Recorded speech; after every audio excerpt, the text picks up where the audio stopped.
បវរថាបតីហ៊ុនម៉ាណែតនាយករដ្ឋមន្ត្រីលើកឡើងតាមបណ្ដាញសង្គមនៅថ្ងៃទី19ខែតុលានេះដើម្បីឆ្លើយឆ្លងការអត្ថាធិប្បាយមួយចំនួនតាមបណ្ដាញសង្គមដែលបានលើកឡើងថាកិច្ចព្រមព្រៀងបទឈប់បាញ់ថ្ងៃទី28ខែកក្កដា2025និងកិច្ចព្រមព្រៀងសន្តិភាពនានាខាងមុខគឺធ្នូនឹងការធ្វើឲ្យកម្ពុជាបាត់ទឹកដី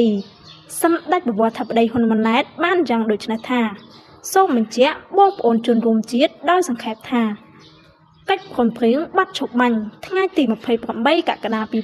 2025គឺនិយាយអំពីលក្ខខណ្ឌនិងក្រមប្រតិបត្តិនានាដើម្បីបញ្ជាកុំឲ្យមានការបាញ់គ្នាឡើងវិញកិច្ចព្រមព្រៀងសន្តិភាពដែលក្រុងធ្វើឡើងខាងមុខគឺនិយាយអំពីការរៀបចំលក្ខខណ្ឌនិងក្រមប្រតិបត្តិនានាសម្រាប់បង្កើតនិងធានានូវបរិយាកាសអំណោយផល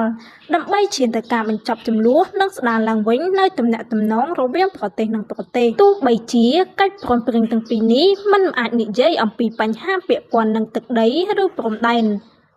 ក៏មិនមែនមានន័យថាភាគីណាមួយត្រូវយល់ព្រមបោះបង់សិទ្ធិស្របច្បាប់ក្នុងការគ្រងទឹកដីដែលស្ថិតនៅក្នុងដែនអធិបតេយ្យភាពរបស់ខ្លួននោះទេ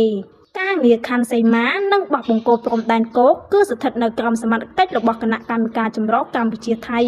GBC ដែលត្រូវដោះស្រាយដោយសន្តិវិធីស្របតាមច្បាប់សញ្ញាអនុសញ្ញា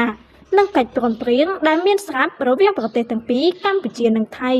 សរុបដីខ្លីសូមបញ្ជាក់ជូនបងប្អូនជនរួមជាតិថា 1. កម្ពុជាបានឯកភាពលើកិច្ចព្រមព្រៀងណាមួយដោយរាប់ទាំងកិច្ចព្រមព្រៀងបាត់ឈប់បាញ់ថ្ងៃទី28ខែកក្កដា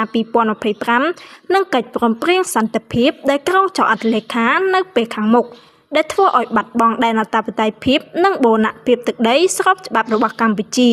2. រាជរដ្ឋាភិបាលកម្ពុជាមិនដែលបានភ្លេចឬបោះបង់កាតព្វកិច្ចនិងសិទ្ធិស្របច្បាប់របស់ខ្លួនក្នុងការពារដែនអធិបតេយ្យភាពនិងបូរណភាពទឹកដីកម្ពុជាដែរ